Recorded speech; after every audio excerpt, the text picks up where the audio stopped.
It's time for Community Matters, a service of TCB Broadcasting, and it's sponsored by Vidalia Federal in Lyons and Vidalia, Todd Paget Housing Center in Claxton. Now let's see what's happening in our community with host Tony Doc Wardlaw. Good morning, good morning, good morning. Welcome to this edition of Community Matters. I'm your host, the Doc, and I like the new intro. I hope you do too. Boy, do we have a special show for you this morning. I want you to sit back in your seats and enjoy this show. We have a special treat for you. I do want to take this time first to wish my dear friend, Pastor Joseph Aiken, well this morning. We actually had him scheduled to be on the show to talk to us about an activity that he has coming up with Loving Lions, the great organization that we have here in Toombs County. But he fell sick on yesterday, so we're praying for you this morning, Pastor, and pray that you get well, and we look forward to having you on the show on next week.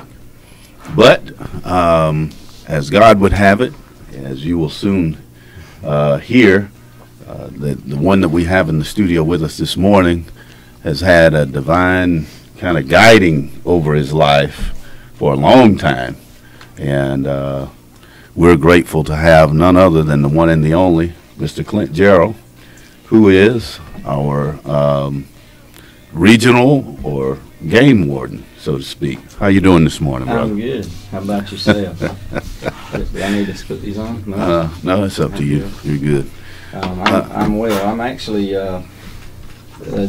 This is our region's considered to be Region 4. You know, sometimes on paper we're assigned to a specific spot, and for me it would be Tattnall County, and then, you know, of course Bobby Sanders is in this area, but we got Randall Meeks is in Trutland, and Patrick Gibbs is in Evans County, and Jordan Usher is in Montgomery County.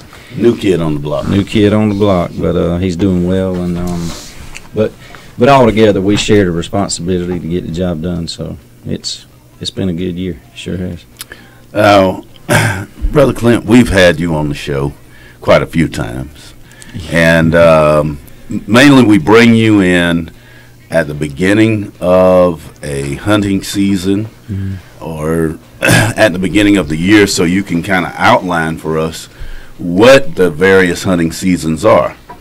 And all of those times that we've had you on, the few times we've had you on over the last year and a half or so that I've been doing this show, never did I understand your story and how you actually became a game warden. Right. But if you haven't read it, ladies and gentlemen, you've got to read the article in the Toombs magazine. It is phenomenal. Thank you. Yes, sir. And it's a tale of God's divine guiding of your life. Now, how long have you wanted to be a game warden? Ever since I was a little kid, you know, and since now that I'm 44, it's been a while back. So, but I don't know. I kind of like the article says, it just was something that was always drawn or a drawing in me to be there. And you know, Daddy always took me hunting and fishing, and I was always in the outdoors, so I'm sure that a lot of that, you know, being out there all the time, and of course he always instructed me on what to do, the right way to do it. So I guess that just, you know, growing in me in the way that the Lord lines people up in your life to help shape who you become, you know, I knew that's what I wanted to do when I was young. I knew it would take a while to get there, because I mean they won't even hire you till you're 21 anyway. So, but that's how it worked out, and I'm grateful for it. It's not everybody, for some reason or another, whenever they want to do something, has the opportunity to do that. But for me, I guess it was more or less of a calling to be able to do it. Just the Lord's given me a personality and a disposition that fits the job well. So, and I'm thankful for that, because which it wasn't free. And you know, growing up, I had many conversations with the Lord saying, you know, I really don't like talking in front of folks. I don't like it none. And but I was always finding myself in that position. See that? And I think eventually he sanded and sifted that out of me to a point where I'm able to do it. Mm-hmm. So and it's a good thing, because I never knew I would have been doing so much of it in this position. You know, you hear people, kids in particular, Mm-hmm. they talk about being lawyers, doctors. You know, if they say police officer or go in law enforcement, they talk about being just that, or going for sheriff. Or rarely do you hear anyone say, "I want to be a game warden." Right. I mean, so we was at a little school function one time, and all the kids got to dress up, you know. Mm-hmm. And there was many kids in there, but this one kid, he had on a shirt that said Game Warden. That's what he had dressed up for, and I thought, that's the first time I ever seen that. Yeah, that's very rare. So, but it is rare, and there's really not that many of us throughout the whole state, you know. Mm-hmm. Kind of like the article reads, the interview process is designed to find folks that they have the mindset to be able to do it. You know, we're, as law enforcement officers, even though all of us have a general responsibility, mm-hmm. The type of work that each type of law enforcement does is different. Mm-hmm. So, you know, a lot of times, whether we're police or deputies or troopers or game wardens, mm-hmm. even though we all have the ability to enforce the law, each segment of that law is different. So it's different. That's why the interview process is different. So with the game warden, tell us what those qualifications are. I mean, and what are your parameters for enforcement? Well, you know, we have the ability to enforce the law throughout the whole entire state. So, wow. So it's much like a state trooper. That's exactly right. So we're not just bound by counties, and we also are federal deputies as well, which allows wow. us to be able to enforce migratory game laws, and then we go out into the ocean out to about 200 miles, even though it's rare when we have to get out that far. So land, sea, and water. Yeah. I mean, or sea is water, air? I guess we're kind of the Navy SEALs of the law enforcement world, because we're so diverse in the way that we can enforce the law, you know, mm-hmm. because we're able to have a boat and a four-wheeler and aircraft at our disposal, and just wow. the way that we have to go about enforcing the laws requires us to have all of that, with the boat and safety law, and then all your hunting laws, and then all the things for fishing, and then we have search and rescue, and then just like the governor in the last few years has been calling us to Atlanta to do crime suppression because of the situations in Atlanta and wow. riots. And whenever COVID hit, we was able to guard all the COVID stations. And so because we're able to be gone in a moment's notice, and we have the equipment to be able to do it, that's why we are the way we are, and so diverse and able to just to go and do what we're supposed to be doing. But now you use that analogy about being the Navy SEALs of the law enforcement, but right. It's kind of true in the sense that like snipers or those special divisions, you kind of mm-hmm. work alone. Yeah, we do work alone a lot of times. And you know, me and another fellow was talking the other day about how it's hard for us to always be in the spotlight. Not saying that's what we want to be, but sometimes mm-hmm. a game warden gets the rap that they're not around much. And the reason that is we have to hide so much mm-hmm. to do our job. Wow. And I told a fellow the other day, I said, believe it or not, people lie to you. And he said there's imagine that. Yeah. He said there's a lot of people lie to you. I said, well, the truth is I have to start off with a lie to get the truth out of them, you know. And he said, well, I'm sure you do. But, you know, and that keeps us out of the always in the spotlight because of the way that we have to do. You know, we're not always going to be able to be effective if we're always known to be there all the time. So we have to do a lot of sneaking around to actually be effective in what we do. So, and it works out pretty good for the most part. But yeah, you have to learn how to hide, and you have to learn how talk to folks, but you are by yourself a lot, and but you get used to that part. Matter of fact, you get used to the quietness. Mm-hmm. You may have to readjust yourself when you get into the loud parts, you know. So. But in fact, your job is very, it's needful. Yeah. Because you help protect our environment, and it's the little things that we take for granted in terms of conservation and preservation sure. of various species. That's right. That could actually affect our lives overall.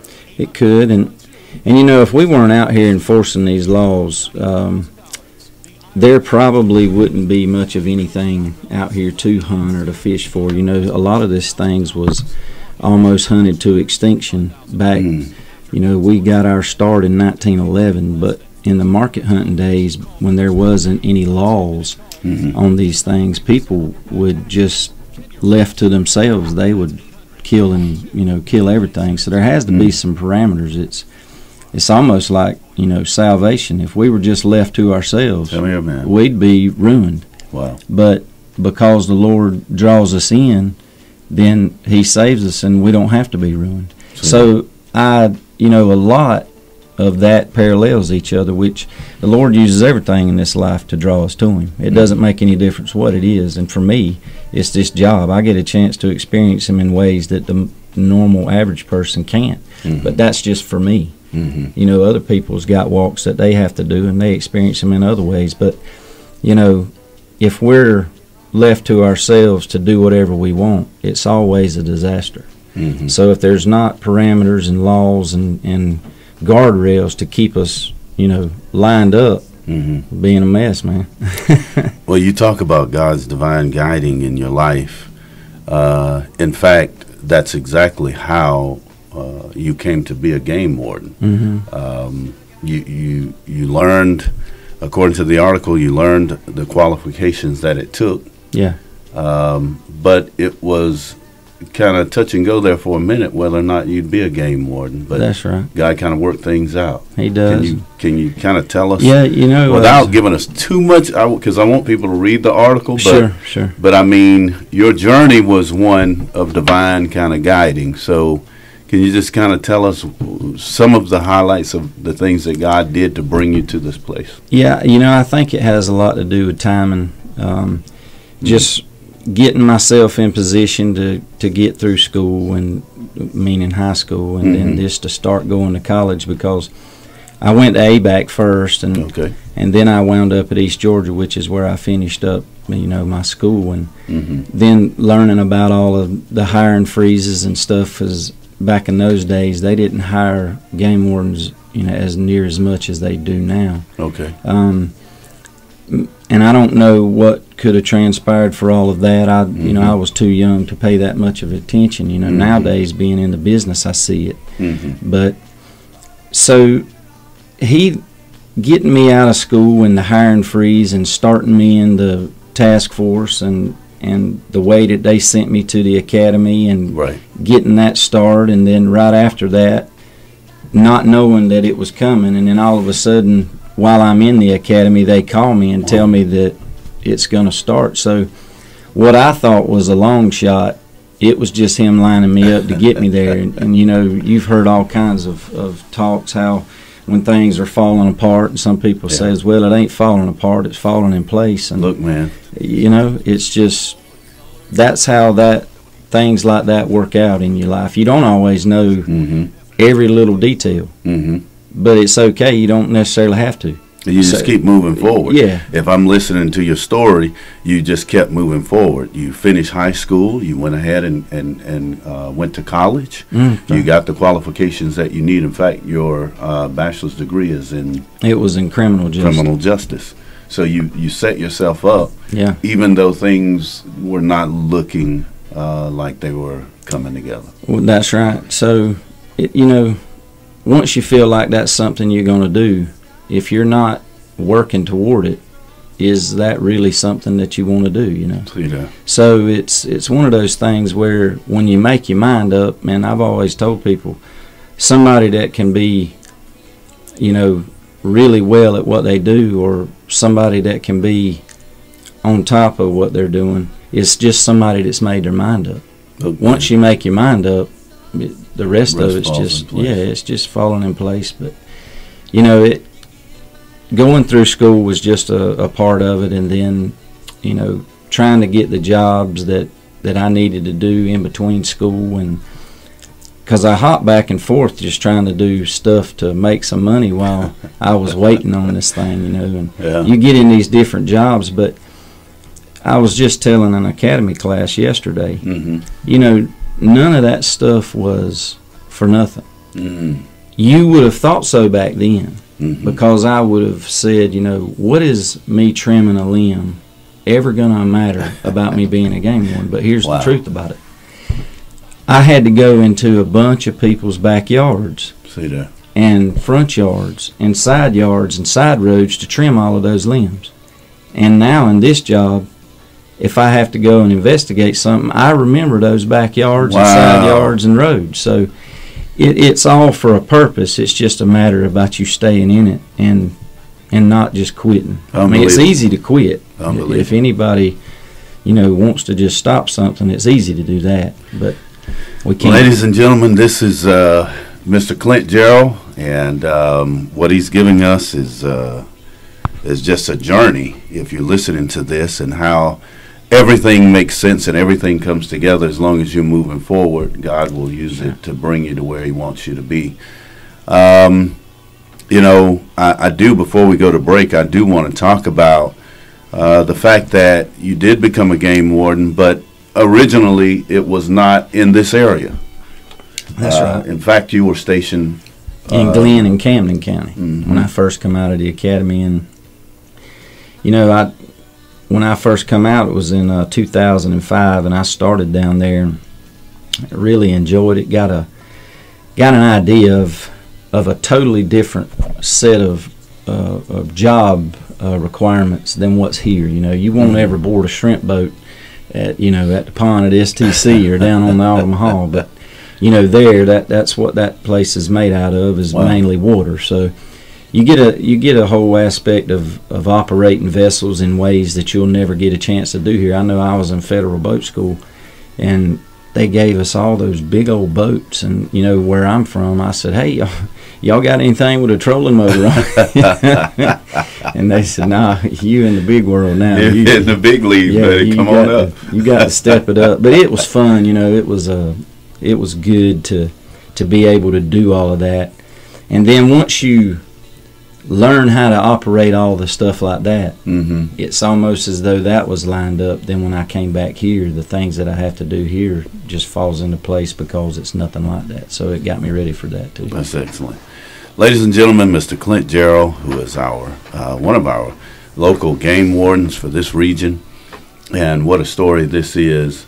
Now, we've got a special treat for you after this break. We're going to show you some of the things, or let you actually hear some of the things that God has done in his life in terms of the progresses that he's made in this profession. And I'm looking forward to hearing it myself. So don't go anywhere. We'll be right back right after these messages. Smarter, not harder. Here at Vidalia Federal, we are all about that phrase as we strive to make your life easier. No more drowning in paperwork or being interrogated over the idea of buying a house. Getting a home loan should be an enjoyable, simple process, not a daunting task. This is Julia McKenzie with Vidalia Federal Savings Bank, and I am here to make the mortgage process easy and simple. Come see me at the Vidalia branch on Jackson Street to talk about your next home purchase or refinance. I look forward to serving you. Member FDIC, Equal Housing Lender. Ho, ho, ho! Merry Christmas. This is Anthony J. with Todd Paget Housing Center. And no, I'm not Santa, but we sure are slaying the competition over here in Claxton, Georgia. We build our manufactured homes more energy efficient, better built, and have the best setup than anyone else. Whether you've been naughty or nice, come by and we'll be glad to show you the Todd Paget Housing Center difference. Jingle us at 912-732-1466 or stop your sleigh at 5260 Highway 280 West in Claxton, Georgia. Todd Paget Housing Center. All of your housing solutions under one roof. Dorothy Davis with Southeastern Business Solutions here, specializing in website services, graphics management, and video editing. We have partnered with TCB Broadcasting to bring your sponsorship ads to life with their live on-air programs, which are recorded and archived along with your sponsorship ads as they were aired at the time of production. These programs are viewable by anyone at any time from anywhere on major social outlets like YouTube or Facebook, to include TCBBroadcasting.com's website. That's a lot more viewing potential, more than you would get than with a still banner that's only viewable by website visitors. With this kind of viewing potential, you want to make sure your ad says a lot more than a simple animated logo can say. These services are only available on TCBBroadcasting.com, and the spots are limited. So reach out to your TCB Broadcasting account executive and get yours locked in as soon as possible. You can bring your own video with you, or you can email Dorothy at southeasternbusinesssolutions.com, and you and we can put our creative minds together to come up with the perfect ad that says the perfect message and gets you the perfect attention.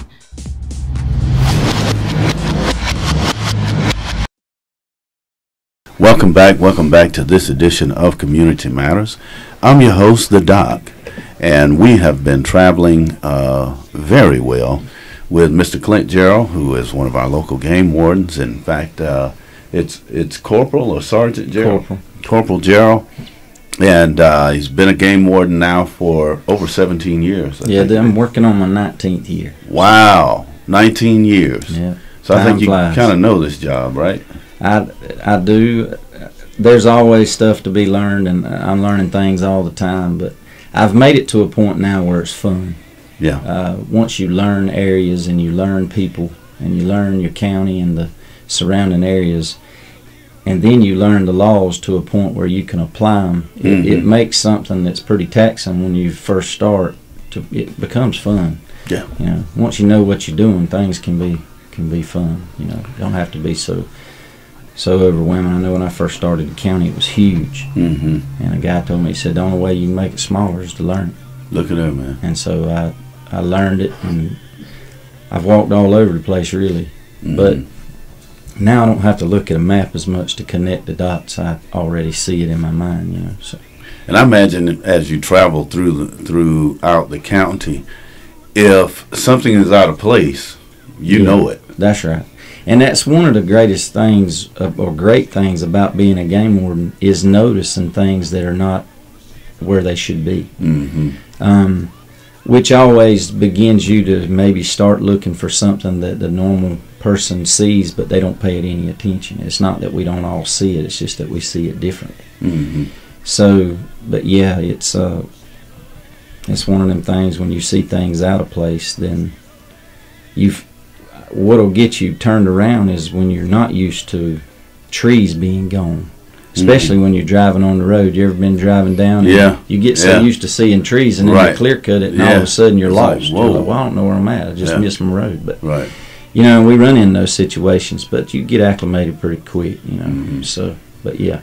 Now, being a game warden is not all just working in terms of doing your job. Sure. But being out there in nature, you kind of have a hobby that you like to do as well, right? Yeah, and it's one of the things that really wanted me to, or caused me to want to do this, is I knew if I did it, I'd always be there. You know, I go down to the gym sometimes where my wife works, and when you walk in there, it's just wild, you know.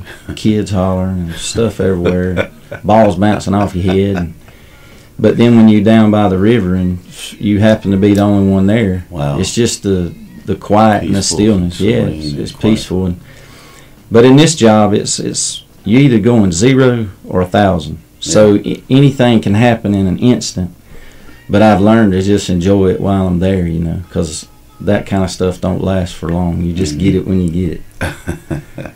Well, are there any game or that you like to pursue or hunt? Anything you like about it?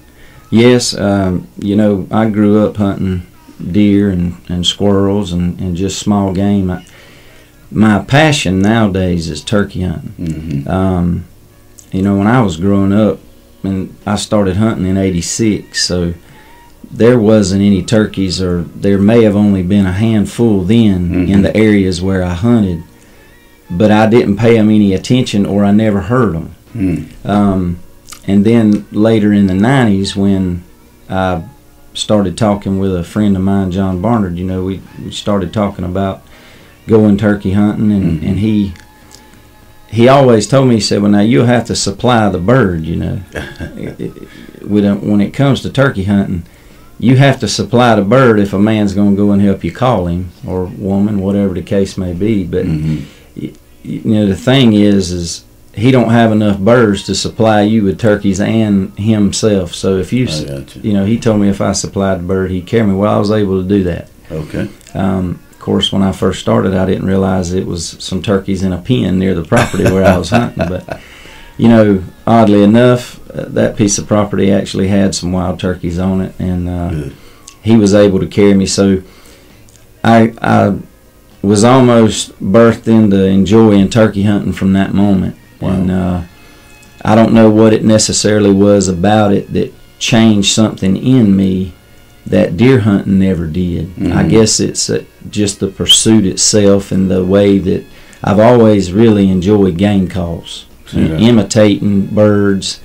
animals in general. So I've got piles of game calls that I've practiced on, and just tried to understand how this instrument sounds like that animal. Just like the animal. And a lot of times it don't when you just put air through it. You have to actually play the calls to make them sound like the animal. So, but anyways, you know, I do enjoy turkey hunting, but that's the path that I took that got me started on it. And as I went with him those few times, then I would go by myself, and I would ruin a lot of hunts to understand the bird, you know.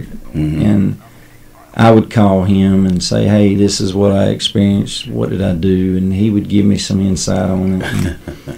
And you've kind of perfected it now over the years. I've become pretty hard for a turkey to deal with, you know. But that's that just came with years of really messing up. Right. So once I learned that that's not what you do, then I could apply what I learned to do, and it's worked out over the years. It's been an opportunity for me to get to know a lot of people with the sport the way it is, and you meet people, you go to meetings, and plus you learn a craft that people may want to experience themselves. So they ask you to carry them. Of course, I say you have to supply the bird. Got to supply the bird. You got to have where they want to be. That's right. So you, so now you have a hobby with making these bird calls or turkey calls. What are they called? Well, they're just turkey calls, but they're actually air-operated wing bones or cane calls. Is what there's. They're made out of river cane, and then they're made out of the 3 bones of the turkey's wing. And now how that all came about, we wouldn't ever know. We weren't here when the Native Americans probably started it. But my assumption would be, or just my thoughts would be, you know, they ate everything, and they were probably just pulling the marrow out of one of the smaller bones in the wing, and when it came out, it probably sounded like a cluck to them or whatever. And they just went with it. And I mean, you know, and we're the same way. If we're doing anything in the garage or the shop, we hear sounds that sounds like something that we know. And we just keep messing with it until we're like, man, that sounds like a chainsaw cranking or something, you know, and it could be a whatever, but that's how that goes. How does it work? Like when you sound it or whatever, or you play the music? Yeah. Does it really work with drawing the turkey to you? It does, and you know, with turkey hunting, it's when to say, you know, what you wanting to say. You know, and the way it generally works is a turkey's up on the limb gobbling, and he's displaying, you know, for the hens. He's gobbling. Yeah. And his whole point is they, you know, for them to hear him. And then they come into his area, and whenever he sees them, he flies down to meet them, and he struts around and whatever he does. But, you know, that's the way it's supposed to work. Gotcha. So as a hunter, you've always been said you're reversing it. Well, and sometimes you may be reversing that. But I have seen turkeys that you weren't reversing it on them. That's just the way they are. But you just get into the game with them. You know, you apply your calling in the same manner that they are and hope he chooses you. There you go.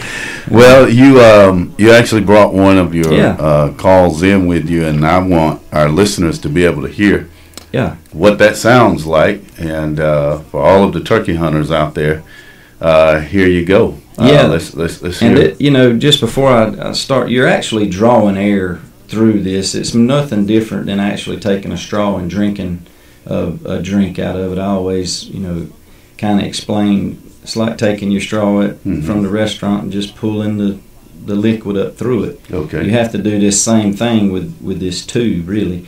And once you learn how to do it, you can draw that air through anything. I've called turkeys to me with coffee stirrers. It's just the diameter that it matters. And whenever you do this, you got to make sure that you've got the right texture water. You got to be hydrated and all of that. You can't play it with a dry mouth, which makes it kind of aggravating in the woods sometimes, because getting nervous makes you have a dry mouth, that's right. Or walking a lot, or just getting tired. So these types of calls are great, but they actually are the hardest to learn how to play for most folks, because you're not blowing the air out of your mouth, you're actually drawing the air in. So let's see if I can get it going here. All right.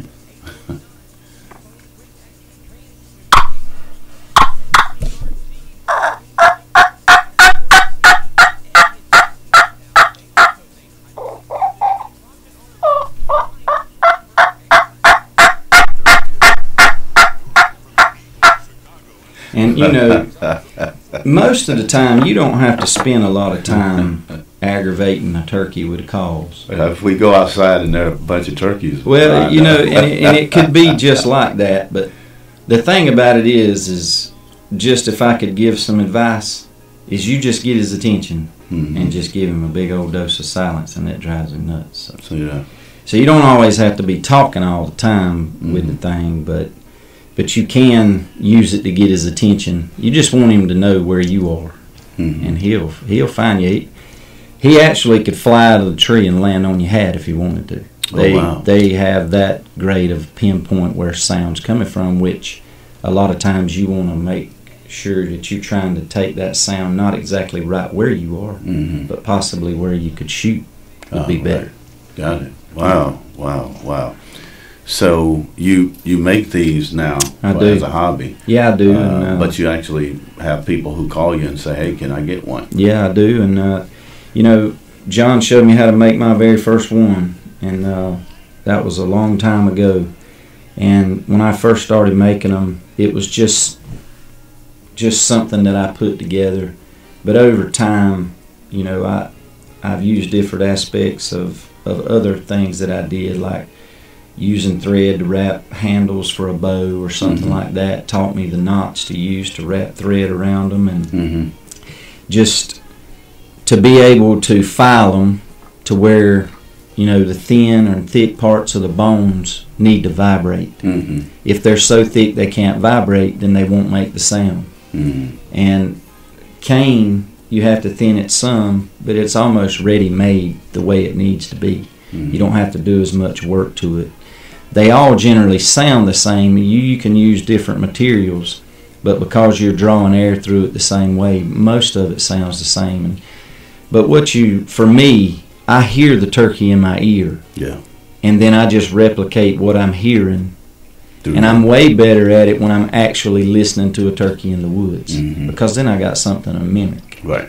Here, you know, you just are drawing it from what you've heard last, which is last year or whatever. But if someone wanted to order one of these from you or have you make them one, how would they go about getting in contact with you? Well, generally it's real simple. They just call me, or it's basically word of mouth, you know. Okay. I remember one time Coach Calloway was saying the best advertisement is word of mouth, but you kind of set yourself up for that. But generally it's really simple. People just call me and they tell me what they want, and I write their name down. It takes me a while to get to them because I have to work on them a lot of times at night, and when I'm not interfering with all the family stuff, with kids and grandkids and just trying to do things. But you got grandkids now? I do. Wow. Peyton and Perry Kate. There you go. They are. Well, we just to kind of close out, you're an outdoorsman. You've been doing this now for 19 years. Yes, sir. You grew up knowing you wanted to be out in the woods. That's right. But you've got 2 young ladies, or you grew up with two daughters. 3. 3 daughters? Yeah. No sons? No sons. But so were your daughters outdoorsies, or? Well, I've got one that is, and that's how I kind of know things are in the blood. Mm-hmm. One is, and one I've tried to get her into it a little bit, but she don't really care that much about it. Right. I'm sure she'll go again before it's over with. I'll try to come up with something that'll make it fun for her. But yeah, and Reagan, when she was real little, I took her on her first turkey hunt. Mm-hmm. Matter of fact, she ain't never been back with me because I forgot to load the gun. And when she pulled the trigger, she said, "Is that all it's supposed to do?" Is that it? I said, "No." I said, "It's supposed to go bang." To do something. But when you don't put a shell in it, no bang. No bang. So did your wife ever go with you? She did. I called her in one, and she was able to get one, and then all of us got in a couple. And I took Camden and called in one with my dad with her, and when I looked over at her and she had her hands over her ears and her face down, I knew she wasn't going to do it. I'm done. Yeah, it's kind of like when she played T-ball. I was helping coach her, and the ball came rolling by, and I said, "Camden, you got to get that ball." And she said, "Them boys will get it." And I said, "Yeah, you can't be no ball player either." Ladies and gentlemen, this is Mr. Clint Jerriel, and thank you. Yes, Thank you sir. for all you do. 19 years of service, and we appreciate it. I'm happy to have you on this side of things. Yeah, that's right. That's right. And not meet you out there, but we really do appreciate it. And it can be a dangerous job, Yes. in a lot of different ways, not just with the elements of nature, but also with the people that you see and that you run into, because these people actually have weapons on them for certain. Yeah. And we just continue to pray God's covering over your life, and just keep doing what you're doing, and we appreciate it. And thank you for taking the time to come on today and share with us. Yeah. If you haven't read the article, it is in the Toombs County Magazine. Please, ma'am, please, sir, grab the Toombs County Magazine and read this article. It is very interesting. You will not be disappointed.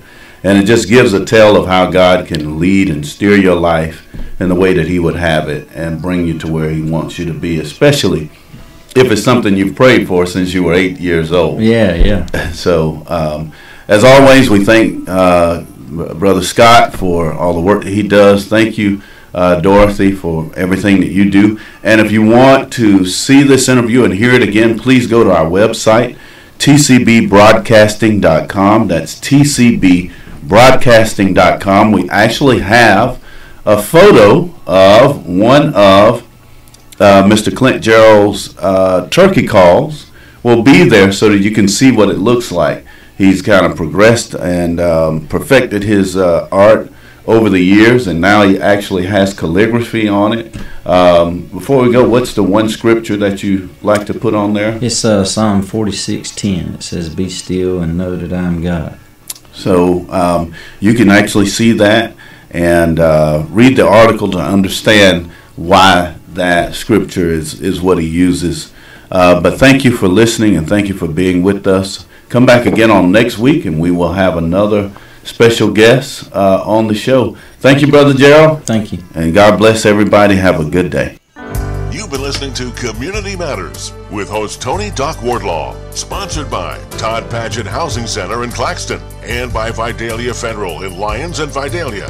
Tune in again next week to see what is happening in our community on Community Matters, a service of TCB Broadcasting.